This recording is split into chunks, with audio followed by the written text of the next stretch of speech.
Welcome you all. कैसे हैं आप सब? तो आज हम आपके सामने फिर से अवेलेबल हैं और आज हम लेकर के आए हैं ऑर्गेनिक केमिस्ट्री का बहुत इम्पोर्टेंट टॉपिक। चैप्टर आपका है aldehydes, ketones and carboxylic acid. बहुत इम्पोर्टेंट चैप्टर है बच्चों ये। और इसकी वेटेज जो है वो 7 to 8 मार्क्स की है सीबीएसई बोर्ड के एग्जामिनेशन में। और लास्ट कुछ टाइम से जो इसमें क्वेश्चंस आ रहे हैं ना, तो उसको उसमें ऐसा देखा गया है कि एक 5 मार्क्स का एक क्वेश्चन आपको मिल ही रहा है। पिछले 3-4 साल के जो PYQs हैं उनको देखा गया, पढ़ा गया, तो ऐसा उसमें मिला हमें कि एक 5 मार्क्स का एक MCQ सब्जेक्टिव क्वेश्चन आपको मिल रहा है। इसमें 100% आ ही रहा है। इसके साथ साथ 3 मार्क्स में भी यानी 3 मार्क्स में क्वेश्चन है, 2 मार्क्स में क्वेश्चन है, कुछ 1 नंबर में भी आ जाते हैं। अच्छा, पिछले कुछ टाइम पीरियड में 1 मार्क का जो MCQ है वो भी पूछा जा रहा है और बड़ा अच्छे अच्छे क्वेश्चन आते हैं इसमें से। ओवरऑल हम अगर बात करें तो चैप्टर बहुत लेंदी है, बहुत डेप्थ में इसको अगर हम पढ़ेंगे तो अ, जितना भी इसमें कैलकुलेटिव अप्रोच है या हम ये कहें कि लर्निंग अप्रोच है, जो भी वो हम आराम से इसको कर पाएंगे। और मोस्ट प्रोबेबली जो आपके क्वेश्चंस आएंगे बोर्ड एग्जामिनेशन में उनको हम आसानी से सॉल्व कर लेंगे और पूरे पूरे मार्क्स गेन कर लेंगे। तो चलिए शुरुआत करते हैं अपने इस चैप्टर की। तो सबसे पहले हम बच्चों बात करेंगे एल्डिहाइड्स की, फिर हम आएंगे कीटोन्स पे और फिर हम बात करेंगे कार्बोक्सिलिक एसिड की। ठीक है, देखिए सबसे पहले इसमें जो कॉमन चीज़ें हैं वो क्या हैं। देखो, एल्डिहाइड आप सभी जानते हैं। एल्डिहाइड क्या होता है? एल्डिहाइड बच्चों होता है RC डबल बॉन्ड OH। ठीक है, ये एल्डिहाइड है। एक्चुअली में इन तीनों में एल्डिहाइड, कीटोन, कार्बोक्सिलिक एसिड, इन तीनों में जो सबसे कॉमन चीज़ है वो है इनके पास में कार्बोनिल कार्बन प्रेजेंट है। हाँ, ये देखिए, ये जो C डबल बॉन्ड O है, ये जो C डबल बॉन्ड O है बच्चों, इसको हम कहते हैं कार्बोनिल कार्बन। ठीक है, कार्बोनिल कार्बन। ये कार्बोनिल कार्बन तीनों में ही प्रेजेंट है, एल्डिहाइड में भी है, कीटोन में भी है, कार्बोक्सिलिक एसिड में भी है। अच्छा, अब करना क्या है कि अगर आपने कार्बोनिल कार्बन के दोनों तरफ R लगा दिया है यानी एल्काइल ग्रुप लगा दिया है तो ये कीटोन बन जाता है। और अगर आपने एक तरफ R लगाया है, एक तरफ H लगाया है, तो ये एल्डिहाइड बन जाता है। ठीक है, ये है बच्चों एल्डिहाइड। एल्डिहाइड और ये है आपका कीटोन। ये है कीटोन। देखिए सबसे इंपॉर्टेंट चीज क्या है कि एल्डिहाइड में कभी भी दोनों तरफ R नहीं हो सकता, या इसका उल्टा कर लो कि कीटोन में कभी भी H नहीं आएगा, है ना। कार्बोनिल कार्बन है और दोनों तरफ उसके, कार्बोनिल कार्बन के दोनों तरफ एल्काइल ग्रुप ही प्रेजेंट होगा। एल्काइल ग्रुप ही प्रेजेंट होगा, H होगा ही नहीं, H होगा ही नहीं। तो वो क्या है? कीटोन है। और अगर एक हाइड्रोजन परमानेंट फिक्स कर दिया, एक H फिक्स कर दिया, R आप चेंज करते रहिए, तो ये आपको एल्डिहाइड मिलेगा। ठीक है, इसको हम एल्डिहाइड बोलते हैं। समझ में आ रहा है? चलिए, इसकी नेमिंग की अगर हम बात करें बच्चों, तो जो एल्डिहाइड हैं आपने पढ़ा है कि एल्डिहाइड्स का जो IUPAC नेम होता है, IUPAC जो नोमेनक्लेचर होता है एल्डिहाइड का, उसमें हम लास्ट में क्या लगा देते हैं? अल लगा देते हैं, ALL, यानी एल्केन में E को रिप्लेस करके अल लगा दिया जाता है। तो इनका नाम जो होता है वो बन जाता है बच्चों एल्केनल। एल्केनल, हमें अभी IUPAC नेम की बात कर रहे हैं, एल्केनल। हाँ, बहुत सारे कॉमन नेम्स भी हैं जो फेमस हैं इनके, जिनके नाम से इनको जाना ज़्यादा, और ज़्यादातर ऐसे क्वेश्चंस भी पूछे गए हैं बोर्ड एग्जामिनेशन में जहाँ पे कॉमन नोमेनक्लेचर यूज़ किया गया है। जहाँ पे कॉमन नोमेनक्लेचर यूज़ किया गया है, IUPAC कम यूज़ करते हैं, फेमस हो गए हैं वो अपने कॉमन नेम से, तो अब उसी से पूछा जा रहा है, उसी से लोग बोलते भी हैं, हम भी डिस्कशन करते हैं। लैब में भी अगर मटेरियल प्रेजेंट है तो वो कॉमन नेम से ही आया हुआ है या बॉटल पे कॉमन नाम ही लिखा हुआ है, वो भी बताएंगे इसमें हम। तो IUPAC नेम है इनका एल्केनल। अब सिंपल सी बात है, अगर एक कार्बन होगा तो एक कार्बन के लिए मीथेनल हो जाएगा, 2 कार्बन है तो इथेनल हो जाएगा, 3 कार्बन है तो प्रोपेनल हो जाएगा, है ना। इजी है। जैसे मान लीजिए मैं क्या करता हूं, इस R की जगह H लगा रहा हूं, ध्यान देना, मैं R की जगह H लगा रहा हूं, तो ये हो जाएगा बच्चों HC double bond OH। Okay, अब आप लोगों ने पढ़ा होगा नोमेनक्लेचर सिस्टम में कि एल्डिहाइड का कार्बन काउंट होता है, एल्डिहाइड का कार्बन काउंट होता है, तो यहाँ पे एक ही कार्बन है, सिर्फ ओनली वन कार्बन, और एक कार्बन के लिए बच्चों नाम हो जाएगा इसका मीथेनल। क्या नाम हो जाएगा? मीथेनल। ठीक है, और इसका जो कॉमन नेम है, इसका जो कॉमन नेम है बहुत फेमस है, कॉमन नेम है इसका बच्चों फॉर्मल्डिहाइड। इसका कॉमन नेम क्या है? फॉर्मल्डिहाइड।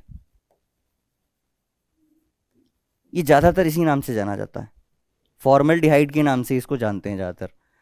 तो methanal, because single carbon, methanal IUPAC name हो गया, और कॉमन नेम फॉर्मल्डिहाइड। ठीक है, अब क्या करना है, एक दूसरा एग्जांपल ले लेते हैं। अब R की जगह आप CH3 लगाइए, CH3CHO। Now how many carbons are there? 2, 1 and 2। This will be called as ethanal. 2 carbon है, 2 कार्बन के लिए IUPAC नेम हो जाएगा इसका इथेनल। ठीक है बच्चों, अच्छा, इसका भी कॉमन नेम है, और इसके कॉमन नेम को हम बच्चों बोलते हैं एसीटल्डिहाइड। ये भी बहुत फेमस है, इसके कॉमन नेम को हम जानते हैं एसीटल्डिहाइड। ये इसका कॉमन नेम है एसीटल्डिहाइड। ठीक है, एसीटल्डिहाइड। समझ आ रहा है? समझ में आ रहा है? चलिए आगे चलते हैं, कुछ और एग्जाम्पल लेते हैं। जैसे आपने बेंजीन ले लिया है ना, इसमें आपने लगा दिया CHO, this is called benzaldehyde. Benzaldehyde, इसको हम क्या कहेंगे? बेंजल्डिहाइड। ठीक है, समझ में आ रहा है? बेंजल्डिहाइड। सर और कुछ एग्जांपल, और कुछ एग्जांपल आप ले सकते हो इसमें। जैसे मान लीजिए ये है CH3 and this is CHO। ठीक है, अब क्या होगा सर? अब ये वाला देखो, ये वाला पूरा जो ग्रुप है ये एक्ट करेगा कंप्लीट पेरेंट चेन की तरह, ये वाला, और ये हो जाएगा सब्स्टिट्यूएंट में। ठीक, तो 1 2 3, 1 2 3, 3 मिथाइल बेंजल्डिहाइड, 3 मिथाइल बेंजल्डिहाइड। ठीक है, 3 मिथाइल बेंजल्डिहाइड। ठीक, तो ये कुछ नेमिंग है जो हम एल्डिहाइड में पढ़ते हैं, एल्डिहाइड्स के लिए हम पढ़ते हैं, एल्डिहाइड का नाम कैसे देना है, किस तरीके से देना है। चलिए आगे हम बात करते हैं कीटोन्स की। कीटोन का नेम कैसे दोगे? तो बच्चों जो कीटोन की नेमिंग है, कीटोन की नेमिंग जो है, इसमें आप क्या लिखते हैं? Alkyl alkenone, alkyl alkenone. ध्यान से देखिएगा, alkyl alkenone, this is none not nun, NONE, none. Ketone, ketone आता है ना, KETON, कीटोन, तो ओन प्रोनाउंस करना है आपको, कीटोन, ओन। एल्काइल एल्केनोन ये नाम है इसका, ऐसे हम नाम देते हैं इसको। चलिए देखते हैं। कीटोन में मान लीजिए आपके पास में ये है C डबल बॉन्ड O, आपने इधर भी दोनों तरफ आपने क्या ले लिया है? R, और मैंने अभी कहा था कि R जो है इसमें H नहीं हो सकता, R H नहीं हो सकता। ठीक है, R की जगह पे H नहीं लाना है आपको। CH3 देन C2H5 या C3H7, इस तरीके से आप बढ़ जाओगे, लेकिन आपको H नहीं लाना है इसमें, ये इंपॉर्टेंट है। ठीक, तो इधर भी CH3 है बच्चों, इधर भी CH3 है। ठीक है, CH3CO CH3। अब अगर आप ध्यान दें यहां पे, तो इसको जो है हम किस नाम से जानते हैं बच्चों? एसीटोन सर, ये तो हमने पढ़ा हुआ है, एसीटोन, एसीटोन कहते हैं सर इसको हम, CH3CO CH3। बच्चों एसीटोन कॉमन नेम है, एसीटोन इसका क्या है? कॉमन नेम है। इसका IUPAC नेम क्या हो जाएगा? IUPAC नेम क्या हो जाएगा? IUPAC नेम क्या हो जाएगा?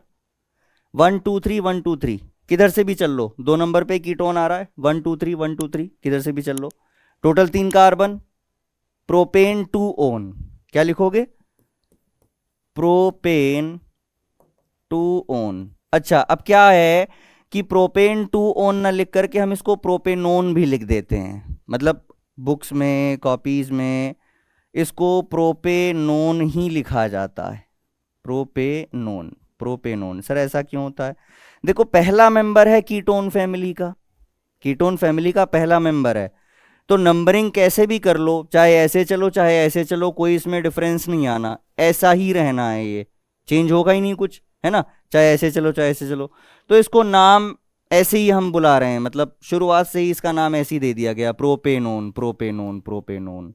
प्रोपेन 2 ओन भी सही है, बिल्कुल सही है, क्योंकि सेकंड नंबर पे कीटोन आ रहा है, कार्बोनिल कार्बन सेकंड नंबर पे आ रहा है, इधर से चलोगे चाहे उधर से, बट इसको हम बोलते किससे हैं, प्रोपेनोन से। Acetone is common name which is very famous for this compound, acetone, और प्रोपेनोन जो है इसका आईयूपीएसी नेम है। ठीक है, समझ में आ रहा है? चलिए अब इधर की तरफ आप लेंथ बढ़ा दीजिए, CH3 CH2 COCH3, ये है जैसे आपके पास। ठीक है, अब क्या करोगे, इधर से नंबर दोगे, 1 2 3 4, टोटल 4 कार्बन, 2 नंबर पे आ रहा है, तो क्या लिखोगे, butane, butane 2 own, butane 2 own इसका आईयूपीएसी नेम है, ब्यूटेन 2 ओन। ठीक, सर इसका कॉमन नेम क्या होता है? हाँ, कॉमन नेम भी देखेंगे। देखिए, ऐसा है कि जो कीटोन्स होते हैं ना, कीटोन्स होते हैं, इनको हम ऐसे और ऐसे, मतलब दोनों तरफ से आप एल्काइल लिखोगे, एल्काइल, एल्काइल, और आगे लिख देना है कीटोन, एल्काइल के आगे क्या लिख दोगे, कीटोन। जैसे समझ लो एक बार, जैसे ये इथाइल ग्रुप है ना, ये इथाइल ग्रुप है भाई, 2 कार्बन है, और ये मिथाइल ग्रुप है, 1 कार्बन है, 1 कार्बन मिथाइल, 2 कार्बन इथाइल। अब 1 कार्बन तो मिथाइल, 2 कार्बन इथाइल, अल्फाबेटिकली देखोगे पहले कौन आएगा बच्चों, ई, ई पहले आएगा, तो आप लिखोगे इथाइल, फिर लिखोगे मिथाइल, और फिर बता दोगे कीटोन, इथाइल मिथाइल कीटोन, ये इसका नाम हो गया, कॉमन, कॉमन नाम है इसका, इसका कॉमन नेम है बच्चों इथाइल मिथाइल कीटोन। समझ में आ रहा है, इथाइल मिथाइल कीटोन। ठीक है, इथाइल मिथाइल कीटोन। ओके, एक एग्जांपल लेते हैं दूसरा, ये है आपके पास benzene and C double bond O CH3। ठीक, यही बहुत इंपॉर्टेंट कंपाउंड है बच्चों। देखिए, बेंजीन है, बेंजीन से जुड़ा हुआ है COCH3। अब देखना, ये CO और इधर CH3, इधर की तरफ है आपके पास में बेंजीन रिंग, और एक तरफ लगा हुआ है CH3, है ना, 2 R लगाने थे, 2 R लगाने थे, 1 R हमने लगा दिया बेंजीन एराइल ग्रुप, और 1 R हमने लगा दिया एल्काइल ग्रुप। ठीक, नाम देंगे इसका। तो बच्चों, इसका जो आईयूपीएसी नेम है उसको हम जानते हैं एसिटोफिनोन से, एसीटोफिनोन, एसीटोफिनोन। देखो, ये कॉमन नेम भी एक्सेप्टेड है और आईयूपीएसी नेम भी एक्सेप्टेड है, मतलब एसिटोफिनोन कॉमन नाम में लिखोगे तो भी ठीक है, सॉरी, आईयूपीएसी नेम में लिखेंगे तो भी ठीक है, दोनों में इसको एक्सेप्ट किया गया है, एसिटोफिनोन, एसिटोफिनोन। चलिए, इसका दूसरा कॉमन नेम, दूसरा कैसा सर? देखो, एक तरफ फिनाइल लगा हुआ है बच्चों, एक तरफ मिथाइल लगा हुआ है, एक तरफ फिनाइल लगा है, एक तरफ मिथाइल लगा है। ठीक है, अब मिथाइल और फिनाइल में पहले कौन आएगा? मिथाइल पहले आएगा, फिनाइल बाद में आएगा, तो आप लिखेंगे methyl, methyl phenyl, phenyl ketone. ठीक है, मिथाइल फिनाइल कीटोन, एक तरफ मिथाइल है एक तरफ फिनाइल है, कीटोन, मिथाइल फिनाइल कीटोन, इस तरीके से, है ना। अब मान लीजिए आपने क्या करा, दोनों R पे ले लिया बेंजीन, मतलब इधर भी बेंजीन है, ये C डबल बॉन्ड O, और इधर भी आपने बेंजीन ले लिया, ये ऐसे। ठीक है, 2 R लेने, दोनों आपने एरोमेटिक ले लिए, AR alkyl aryl group, sorry, ये भी एराइल ये भी एराइल, बेंजीन, ठीक है। इसको हम बोलते हैं बच्चों बेंजोफिनोन के नाम से, this is called as benzophenone, benzophenone, benzophenone, that is acetophenone, इसको हम बोलते हैं बेंजोफिनोन, ठीक। कॉमन नेम बताइए, इधर भी फिनाइल उधर भी फिनाइल, डाइफिनाइल कीटोन है ना, डाई फिनाइल कीटोन, समझ आ रहा है, diphenyl ketone, diphenyl ketone, di दोनों तरफ फिनाइल आ गया। तो ये बच्चों कुछ इनके बारे में इंट्रोडक्शन था कि आप एल्डिहाइड में कैसे नाम देते हैं, कीटोन्स में नाम कैसे देते हैं, फिर आगे हम कार्बोक्सिलिक एसिड में चलेंगे कि उनके एसिड्स के नाम कैसे देते हैं। ये थोड़ा इंट्रोडक्शन जरूरी इसलिए था क्योंकि आगे जब आप काम करेंगे इसमें तो आपको कंपाउंड्स के बारे में पता होना चाहिए ना कि किस कंपाउंड की बात की जा रही है, वो एल्डिहाइड है या कीटोन है। दूसरी बात, जब आप बनाओगे तो आपको ये पता होना चाहिए कि जो बनने वाला है या जो बन गया है या बन रहा है वो एल्डिहाइड बना है या कीटोन बना है, तो फेमिलियर होने चाहिए आप। ये सभी को समझ आ गया, ये क्लियर है, आगे चलें आगे चलें, ओके चलिए। तो सबसे पहले हम आते हैं बच्चों प्रिपरेशन मेथड्स पे, ठीक है, बहुत इंपॉर्टेंट पार्ट है ये, preparation of aldehydes and ketones, ठीक। एल्डिहाइड और कीटोन को प्रिपेयर कैसे किया जाता है, मतलब बनाते कैसे हैं, इनके कुछ प्रिपरेशन मेथड्स हैं, बहुत इंपॉर्टेंट हैं इनमें से कुछ मेथड्स, वैसे तो सभी बहुत इंपॉर्टेंट हैं बट जहाँ पे बोर्ड ने क्वेश्चनिंग की है ज़्यादा बार वो आए हैं और पिछले कुछ टाइम पीरियड में ज़्यादातर आए हैं एग्ज़ाम में, तो उनको हम फोकस करेंगे कि ये वाला पूछा गया है आपसे रिसेंट में। अभी हम ऐसे मेथड्स पे बात करेंगे जो कॉमन है, मतलब जिनसे आप एल्डिहाइड भी बना सकते हो, जिनसे आप कीटोन भी बना सकते हो, एल्डिहाइड भी बन सकता है कीटोन भी बन सकता है, दोनों आप बना सकते हैं। फिर हम कुछ मेथड ऐसे पढ़ेंगे जो स्पेसिफिक होंगे, यानी जिनसे सिर्फ आप एल्डिहाइड बना सकते हैं या जिनसे आप सिर्फ कीटोन बना सकते हैं, ठीक है। तो सबसे पहले जो हम शुरू कर रहे हैं बच्चों, ये स्पेसिफिक मेथड नहीं है, यहां से आप एल्डिहाइड और कीटोन दोनों को ही बना सकते हो, दोनों ही बनाए जा सकते हैं। तो जैसा कि पहला है यहाँ पे बाई ऑक्सीडेशन ऑफ एल्कोहल्स, ये हमने एल्कोहल्स वाले चैप्टर में भी पढ़ा था, ये वाला पार्ट। एल्कोहल्स का ऑक्सीडेशन अगर आप करवा देंगे तो क्या मिल जाएगा, क्या मिल जाएगा, एल्डिहाइड या कीटोन। कैसे मिलेगा, देखिए, ऑक्सीडेशन करवाना है, नॉर्मल सी बात है, अगर ऑक्सीडेशन करवाओगे तो आपके पास में कोई ऑक्सीडाइजिंग एजेंट भी होना चाहिए, है ना भाई। जब ऑक्सीडेशन या रिडक्शन करवाया जाता है तो उसके लिए कोई स्पेसिफिक ऑक्सीडाइजिंग एजेंट या रिड्यूसिंग एजेंट होता है जिसकी प्रेजेंस में प्रोसेस होता है। तो हम यहाँ पे ऑक्सीडाइजिंग एजेंट यूज करेंगे, ठीक। ऑक्सीडाइजिंग एजेंट में बच्चों हम क्या ले सकते हैं, देखिए आप यहाँ पे K2Cr2O7 ओवर H+ यानी एसिडिफाइड पोटेशियम डाइक्रोमेट या एसिडिफाइड KMnO4 भी इस्तेमाल कर सकते हो, लेकिन इनकी थोड़ी सी लिमिटेशन है, वो भी बताएंगे क्या है। दूसरा बच्चों आप इसमें यूज कर सकते हैं PCC, पिरिडीनियम क्लोरोक्रोमेट, PCC, ये भी एक ऑक्सीडाइजिंग एजेंट होता है, माइल्ड होता है थोड़ा सा। अच्छा, इसकी जगह बच्चों आप ये भी यूज करते हो CrO3 एनहाइड्रस, CrO3 एनहाइड्रस, इनका आप इस्तेमाल कर सकते हैं एज एन ऑक्सीडाइजिंग एजेंट, ठीक है।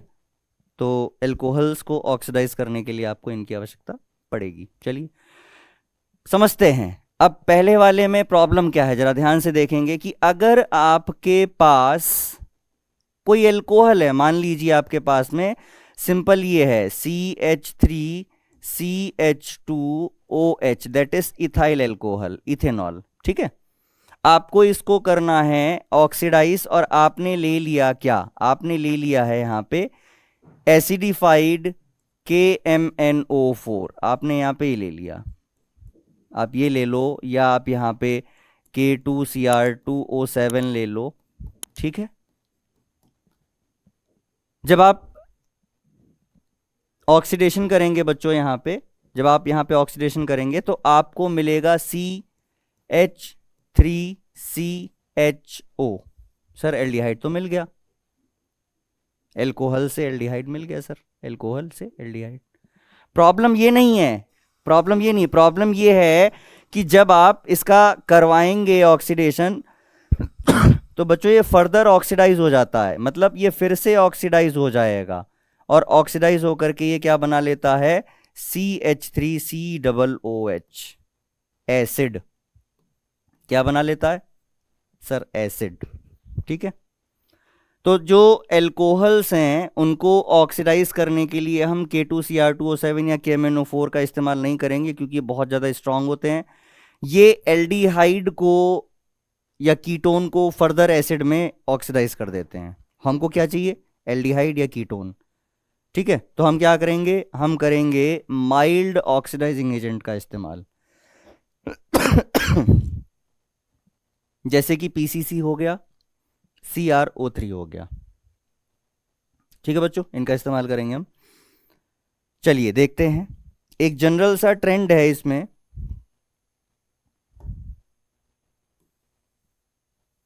जनरल सा एक ट्रेंड है इसके अंदर। क्या है सर वो ट्रेंड ये है कि अगर आपने 1 डिग्री एल्कोहल लिया, ठीक है, अगर आपने 1 डिग्री एल्कोहल लिया है, ठीक, और यहाँ आपने फॉर एग्जांपल PCC लिख दिया है, तो आपको बच्चों मिलेगा एल्डिहाइड।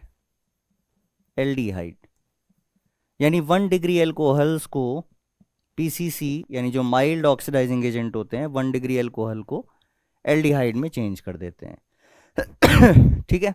अगर आपके पास में 2 डिग्री एल्कोहल है, आपके पास 2 डिग्री एल्कोहल है and you are using PCC, तो क्या होगा बच्चों, आपको मिलेगा कीटोन, कीटोन मिलेगा, ठीक। 2 डिग्री एल्कोहल से आपको कीटोन मिलता है। और अमूमन ऐसा पाया नहीं गया है कि जो 3 डिग्री एल्कोहल्स होते हैं, जो 3 डिग्री एल्कोहल्स होते हैं, ये रेसिस्टेंट होते हैं ऑक्सीडेशन से। मतलब जो 3 डिग्री एल्कोहल्स हैं वो उनका ऑक्सीडेशन नहीं होता, उनका ऑक्सीडेशन नहीं होता, ठीक है।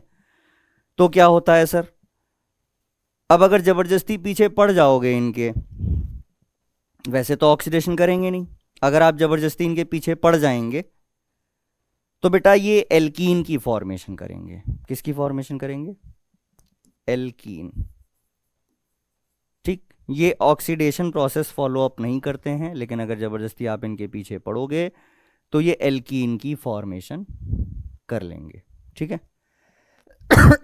थोड़ा सा पानी पी लेते हैं। तो 3 डिग्री एल्कोहल्स में बच्चों क्या मिला,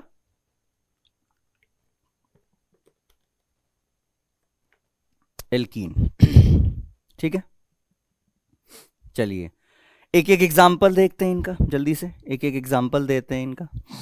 1 डिग्री एल्कोहल, जैसे आपने CH3CH2OH ले लिया और आपने यहाँ पे यूज कर लिया PCC, क्या होगा, एक H, देखो एक H यहाँ से हटाओ, एक H यहाँ से हटाओ, एक H यहाँ से और एक H यहाँ से हटा दीजिए, क्या बना, CH3CHO, ठीक है। देखिए एक hydrogen from this carbon and 1 hydrogen from this oxygen, oxygen के पास वाला हाइड्रोजन और इस कार्बन के पास वाला हाइड्रोजन, यहाँ से 2 H आप हटा दीजिए, ठीक है, 2 H हटा दीजिए, डबल बॉन्ड लगा दीजिए, बन गया CHO, ठीक है बच्चों। 1 डिग्री एल्कोहल से आपको क्या मिल गया, एल्डिहाइड मिल गया। अब आप 2 डिग्री एल्कोहल ले लीजिए, CH3CHOH CH3, ठीक है। आप यहां पे यूज कर लीजिए एनहाइड्रस CrO3, दोनों सेम है, माइल्ड ऑक्सीडाइजिंग एजेंट है। क्या होगा, इस वाले H को हटाओ, देखो यहाँ वाला जो एच है इसको हटाओ और एक एच ऊपर वाला, दोनों एच हटा के बीच में डबल लगा दो बॉन्ड। कार्बन ऑक्सीजन के बीच में डबल बॉन्ड लगा दीजिए, एक एच यहाँ से हटाइए, एक एच यहाँ से हटाइए, क्या बन गया? CH3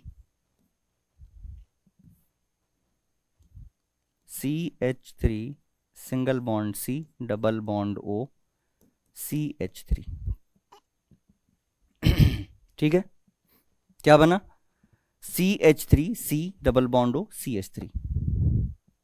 एसीटोन, यही तो है, एसीटोन है सर ये, एसीटोन है सर ये, अभी तो हमने पढ़ा था इसको, एसीटोन। ठीक है, कीटोन बन गया आपका, वहां पे एल्डिहाइड बना था, यहाँ पे कीटोन बन गया। समझ में आ रहा है? समझ में आ रहा है? चलिए बहुत बढ़िया। नेक्स्ट हम बात करते हैं 3 डिग्री एल्कोहल की, कि सर आपने बताया था ये तो रेसिस्टेंट होता है। हाँ बच्चों बिल्कुल होता है, क्योंकि इसके पास में ना, अभी देखते हैं प्रॉब्लम क्या है, क्यों नहीं करता ये, क्यों नहीं करता सर ये, अपना होमवर्क क्यों नहीं करता, इसके साथ प्रॉब्लम क्या है, इसके साथ प्रॉब्लम क्या है वो हम देखेंगे अभी। ठीक देखो बच्चों, हो क्या रहा था अब तक, कि जो आपके पास में अल्फा कार्बन था, देखो अल्फा कार्बन है, अल्फा कार्बन समझते हैं ना, अल्फा कार्बन, जिस कार्बन से जिस कार्बन से फंक्शनल ग्रुप लगा हुआ हो वो अल्फा होता है, उसके बराबर वाला बीटा होता है, फिर गामा होता है, फिर डेल्टा होता है ना। तो ये अल्फा कार्बन है, अल्फा कार्बन पे हाइड्रोजन था। देखो यहाँ अल्फा कार्बन पे हाइड्रोजन नहीं है, ध्यान से देखो, ये अल्फा कार्बन है, ये अल्फा कार्बन है, इसके पास हाइड्रोजन नहीं है, इसके पास हाइड्रोजन नहीं है, इसके पास ऑक्सीजन है, ऑक्सीजन के साथ हाइड्रोजन लगा हुआ है, बट इसके पास हाइड्रोजन नहीं है, जिसकी वजह से आगे एल्डिहाइड की फॉर्मेशन होने में प्रॉब्लम आती है। तो क्या होता है सर, ये एक्चुअली में इस वाले कार्बन से या इस वाले कार्बन से या इस वाले, तीनों जो कार्बन इसके आसपास लगे हुए हैं इनमें से किसी भी एक कार्बन से हाइड्रोजन को लेगा, डबल बॉन्ड की फॉर्मेशन होगी और OH को यहां से रिमूव कर देगा, यानी कि वाटर का रिमूवल हो जाएगा सर, डिहाइड्रेशन हो गया। यस सर, यहां पे बच्चों लॉस ऑफ वाटर होगा, ठीक है, एक हाइड्रोजन यहां से डबल बॉन्ड बना के OH को बाहर कर देगा, एल्कीन बन जाएगी, ध्यान से देखना। CH3C double bond CH2 single bond CH3 plus H2O। देखो क्या हुआ, यहां से एक H ने डबल बॉन्ड की फॉर्मेशन करी और ये OH यहां से बाहर कर दिया, तो जो H प्लस निकला था वो उस OH माइनस के साथ मिलके वाटर बना लेगा। भाई एक H यहां से आपने निकाला, डबल बॉन्ड बनाया, वो H निकला H प्लस की फॉर्म में, जब यहां डबल बॉन्ड बना तो वैलेंसी 5 हो गई, तो इस OH को यहां से निकलना पड़ा, OH is a good leaving group, OH यहां से निकलेगा OH माइनस की फॉर्म में, ऊपर से H प्लस निकला था, यहां से OH माइनस निकला है, क्या बन गया? Water, H2O। ठीक है, और एल्कीन की फॉर्मेशन हो गई बच्चों। दैट्स वाई हम कह रहे थे कि जो टर्शरी एल्कोहल्स होते हैं वो ऑक्सीडेशन प्रोसेस नहीं देते, मतलब उनका हम ऑक्सीडेशन नहीं करवा सकते, वो रेसिस्टेंट होते हैं टुवर्ड्स ऑक्सीडेशन प्रोसेस। ठीक, अब जबरदस्ती पीछे पड़ गए उनके जबरदस्ती पीछे पड़ गए तो फिर वो ऐसे रिएक्ट करेंगे, they will form alkene. Done, यहां तक सबको समझ आ गया? ओके चलिए आगे चलते हैं। अब नेक्स्ट जो हमारा प्रोसेस है, मेथड है, नेक्स्ट मेथड में हम बात करेंगे बाय डिहाइड्रोजिनेशन।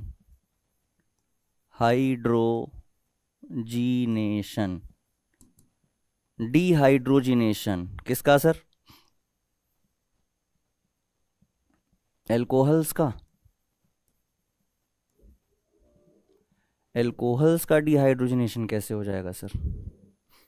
देखो डिहाइड्रोजिनेशन का मतलब क्या होता है, सॉरी, H2 का रिमूवल है ना, H2 का रिमूवल, हाइड्रोजन गैस का रिमूवल हो जाना, H2 का रिमूवल हो जाना। देखिए एक जनरल ट्रेंड क्या है इसमें बच्चों कि 1 डिग्री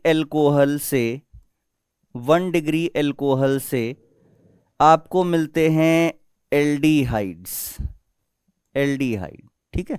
1 डिग्री एल्कोहल आपको एल्डिहाइड देता है। अगर आपने 2 डिग्री एल्कोहल का यूज किया है तो आपको मिलेगा कीटोन। 2 डिग्री एल्कोहल से आपको मिलेगा कीटोन। और अगर आपने 3 डिग्री एल्कोहल लिया है बच्चों, 3 डिग्री एल्कोहल लिया है, तो अगेन इसका ऑक्सीडेशन जैसे नहीं हो रहा था, तो टर्शरी एल्कोहल्स का डिहाइड्रोजिनेशन नहीं होता, टर्शरी एल्कोहल का डिहाइड्रोजिनेशन नहीं होता। ठीक है, ये क्या काम करते हैं? हाइड्रेशन करते हैं, डिहाइड्रेशन। ठीक है, इनका हाइड्रोजिनेशन नहीं होता, इनका होता है dehydration, loss of water, loss of water.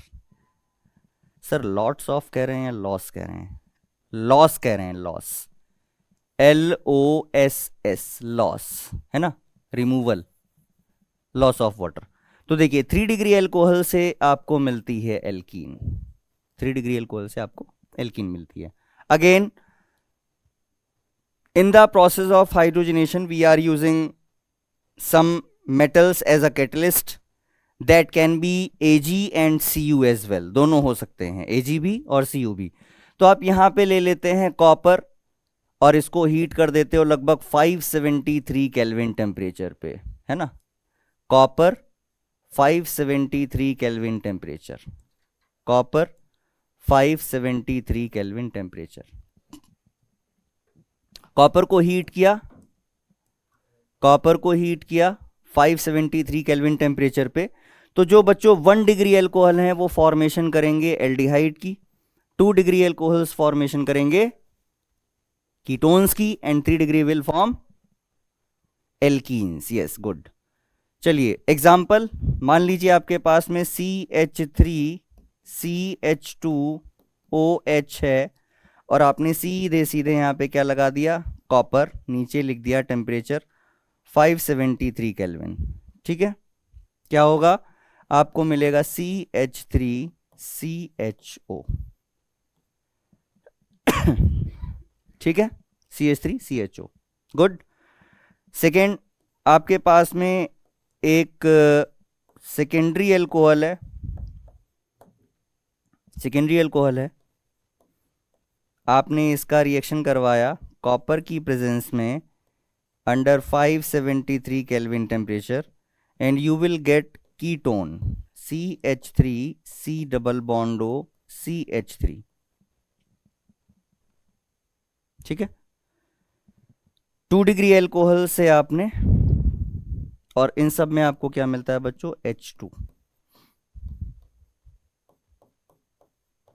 That's why this is called dehydrogenation, dehydrogenation. ठीक है, अच्छा टर्शरी एल्कोहल का भी एग्जांपल ले लें। जैसे मान लीजिए आपने ले लिया CH3OH। now in the presence of copper at 573 K temperature, it will lose water molecule and forms alkene। यहां से पानी का लॉस हो जाएगा और क्या बन जाएगा? एल्कीन बन जाएगा। देखिए CH3C डबल बॉन्ड CH2CH3। ठीक, दिस इज एल्कीन प्रोडक्ट। समझ में आ रहा है? डिहाइड्रोजिनेशन, तो ये हमारा दूसरा मेथड था। पहला हमने पढ़ा था ऑक्सीडेशन ऑफ एल्कोहल्स का, फिर हमने पढ़ा डिहाइड्रोजिनेशन, उसके बाद में थर्ड मेथड हम बच्चों पढ़ने जा रहे हैं। ये सभी को क्लियर है? आगे चलें। चलिए, इसके बाद हम नेक्स्ट जो है, नेक्स्ट हम बात करेंगे बच्चों हाइड्रोकार्बन से कैसे बनाते हैं, है ना। हाइड्रोकार्बन से कैसे बनाया जाता है, हाइड्रोकार्बन से कैसे बनाओगे? तो हाइड्रोकार्बन में 2 पार्ट हैं, या तो आप ओजोनोलिसिस करवा दीजिए एल्कीन्स का, एल्कीन्स का ओजोनोलिसिस करवा दीजिए, ये भी बहुत इंपॉर्टेंट है, बोर्ड में क्वेश्चन आते हैं, ओजोनोलिसिस के क्वेश्चन आते हैं। Second one is by hydration of alkynes, ये भी बहुत अपने आप में एक अलग एग्जाम्पल है, हाइड्रेशन ऑफ एल्काइंस। ठीक है, इसमें बहुत सी खूबसूरत चीज़ होती है जिसको हम बोलते हैं, अभी नहीं बताएंगे, जब पढ़ेंगे तब। ओजोनोलिसिस ऑफ एल्कीन, अब इसमें क्या करना है बच्चों, देखिए रिएक्शन आप करवाओगे O3 के साथ, किसकी करवानी रिएक्शन, एल्कीन की। चलिए तो ले लेते हैं एक एल्कीन, मान लीजिए आपने ले लिया है इथीन, ठीक है, ये है इथीन। अब इसकी रिएक्शन आपको करवानी है O3 के साथ in the presence of a solvent CCl4, carbon tetrachloride. नहीं भी लिखा होगा तो कोई दिक्कत नहीं है। O3 के साथ बच्चों जब इसकी रिएक्शन होती है तो ये कंपाउंड बनता है, एक इंटरमीडिएट बनता है जिसको हम बोलते हैं ओजोनाइड, ओजोनाइड। और उसका हम क्या करवा देते हैं, रिडक्टिव क्लीवेज, यानी कि जिंक के साथ वाटर की प्रेजेंस में रिडक्शन, जिंक के साथ रिडक्शन, तब फाइनली हमको मिलता है एल्डिहाइड, कीटोन, या कई बार एल्डिहाइड भी, कीटोन भी। देखिए यहां से जो O3 आपको बनना है, यहां से जो O3 आपका बनना है वो कैसे बनेगा, बहुत इंपॉर्टेंट है, ध्यान से समझना। ये दोनों हाइड्रोजन कार्बन के आप एक तरफ लगाइए, कार्बन के दोनों हाइड्रोजन आपने यहां लगा दिए, ठीक है, ये H और ये H। अब आपको क्या करना है, आपको एक हट बनानी है इस तरीके से, ऑक्सीजन के साथ। झोपड़ी बनाई है बचपन में सबने, कुछ ऐसी बनती है, कुछ कुछ कुछ कुछ गेट बनाते हो झोपड़ी का सबसे पहले हट बनाने के लिए, है ना, वही गेट है ये आगे। और ये वाले दो हाइड्रोजन यहाँ पे आपने लगा दिए, ठीक। क्या किया आपने, जो कार्बन था, जो कार्बन था इसका डबल बॉन्ड आपने हटाया, डबल बॉन्ड की जगह आपने कार्बन को ऑक्सीजन के थ्रू बॉन्ड कर दिया। देखिए कार्बन को ऑक्सीजन के थ्रू बॉन्ड कर दिया आपने, एक झोपड़ी नुमा स्ट्रक्चर बना करके, ठीक। This is called ozonide, ozonide कहते हैं हम इसको, ठीक है, ओजोनाइड। अब क्या करना है, अब इसका करवा देना है आपको रिडक्शन, कैसे सर, ZnH2O H2, जिंक की प्रेजेंस में रिडक्शन करवा देंगे।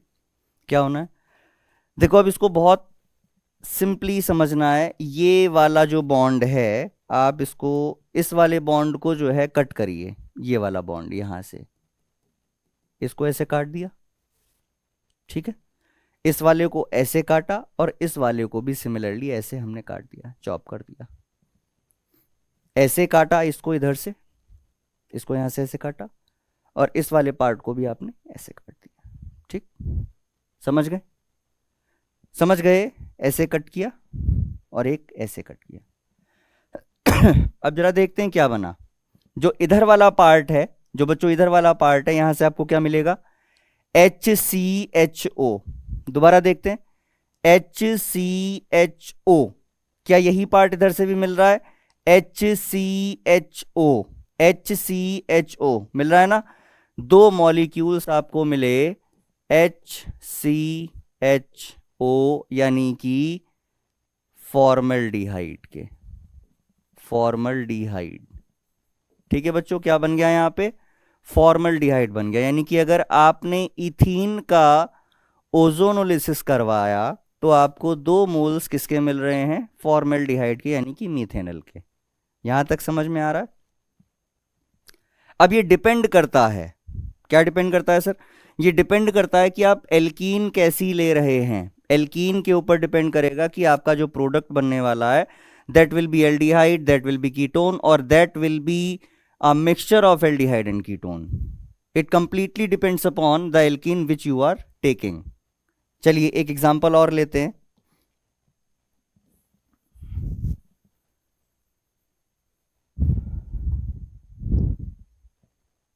दूसरा एग्जांपल लेते हैं। मान लीजिए आपने ले लिया CH3C CH3 double bond CH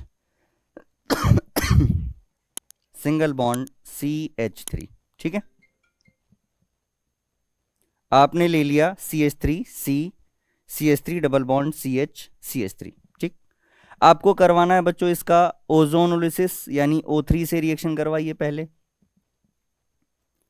O3 से रिएक्शन करवाइए। क्या बनाओगे, देखो ध्यान से, ये जो दोनों बॉन्ड हैं कार्बन के साथ वाले, इनको एक तरफ कर दो, डबल बॉन्ड तोड़ो।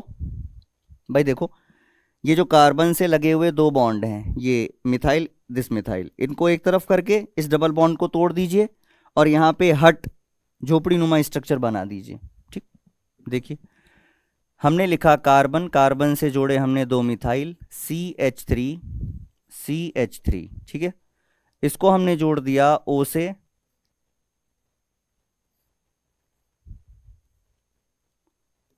और नीचे O से ऐसे। ठीक है, देखिए कार्बन से दो मिथाइल थे, जोड़ दिए, डबल बॉन्ड हटाया, कार्बन से बॉन्ड कर दिया ऑक्सीजन को, और दूसरी तरफ क्या था बच्चों हमारे पास, CH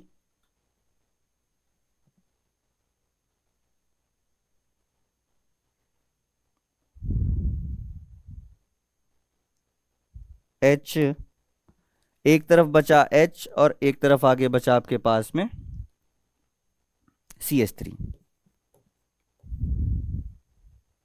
ठीक है, ध्यान से देखना, ध्यान से देखना, कार्बन का H और कार्बन से CH3, ये रहा कार्बन का H, कार्बन से CH3, कार्बन का H ये रहा, और CH3 ये रहा। ठीक है, अब क्या करना है, अब इसका करवाना है reduction in the presence of zinc ZnH2O। कैसे करवाना है सर, इसको काटिए आप, यहां से ऐसे ब्रेक करिए, इसको इधर से ब्रेक करिए, कर दिया, दोनों तरफ से ब्रेक किया इसको। इधर देखो बेटा क्या मिला, CH3COCH3, ध्यान से देखेंगे, CH3COCH3। ठीक है, इधर से देखो क्या मिला, CH3CHO।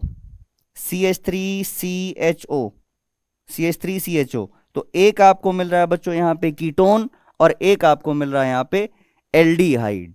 आपको दो प्रोडक्ट मिले, one is CH3C double bond O CH3 and another one is CH3CHO, that is you will get acetone and acetaldehyde here, a mixture of two products, that is aldehyde and ketone। आपको aldehyde भी मिला, आपको ketone भी मिला। तो ये completely depend करता है कि आपने कौन सी एल्कीन ली थी, है ना, किस एल्कीन का ओजोनोलिसिस आपने करवाया है, ये उस बात पे डिपेंड करेगा कि आपका जो प्रोडक्ट है वो कौन और क्या बनेगा। क्लियर है?